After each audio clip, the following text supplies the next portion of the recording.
الدحاس وقفت شي شويه وقال لي زيد بعد شويه من الباب. قلت له الرزق على الله خير. قلت له الناس قال لي لا بزيد سير من الباب.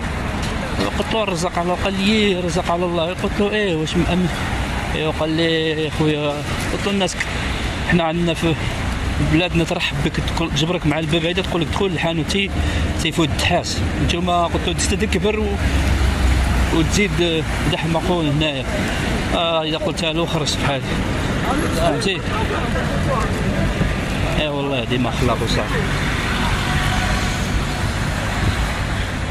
على العموم الحمد لله الشمس هنايا اليوم غتكون شي 34 درجه بحال البارح.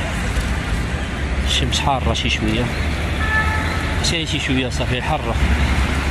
ان شاء الله نمشي نشوفوا نعملوا شي تبحيره اليوم نشوفوا كيف الدنيا تما في سيدي بوسعيد.